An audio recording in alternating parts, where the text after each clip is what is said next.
Hi, I'm Adriano from the DGSA, and I'm going to show you the palpation of the levator scapulae muscle.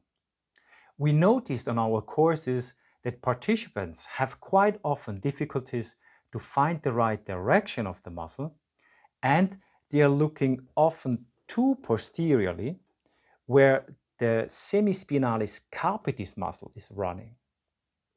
So remember the landmarks.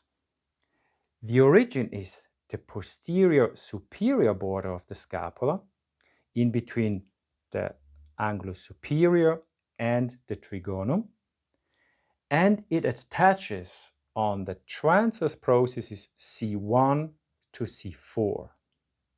So the muscle has an oblique direction from caudal posterior lateral to cranial anterior medial.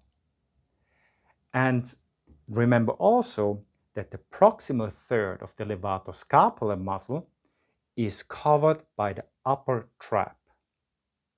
So let's do the palpation on our model. The direction of the levator scapulae is this. Coming from the medial superior border of the scapula to the transverse processes C1 to C4.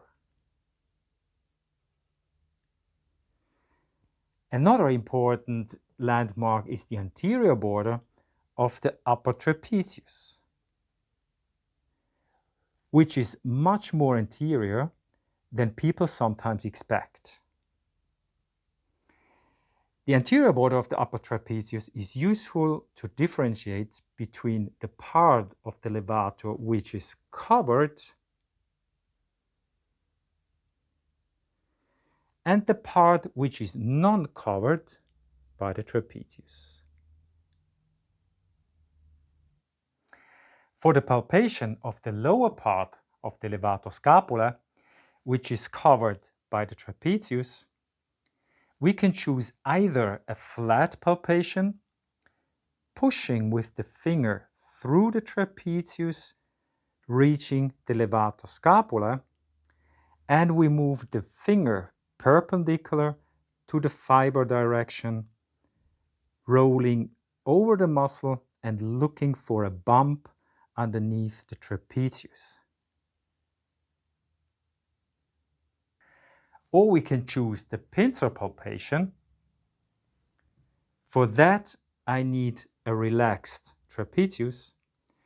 That's why I support the patient's shoulder girdle actively and bring it in elevation while I ask the patient to stay relaxed. Now with the pincer grip, I try to grab the levator scapula through the trapezius.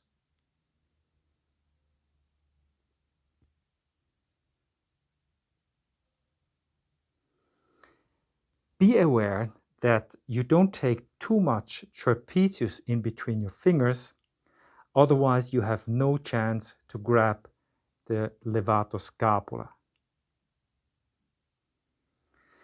As the levator scapula is a bulky muscle, it's often mistaken as a muscle thickness in the trapezius muscle. To find the upper part of the levator scapula, I palpate the anterior border of the upper trapezius first.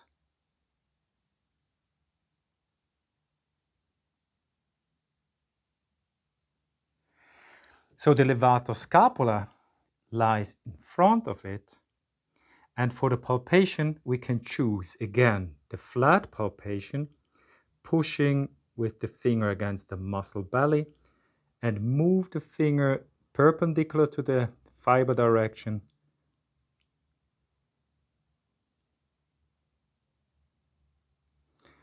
or the pincer palpation. Try to grab it in between your fingers.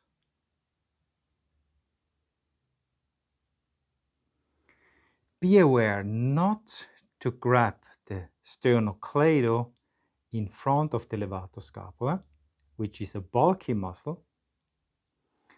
So stay in between the sternocleido and anterior border of the upper trapezius.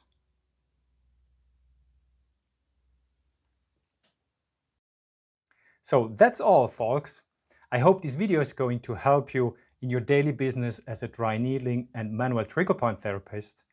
And don't forget to visit our webpage and to give me your thumb up.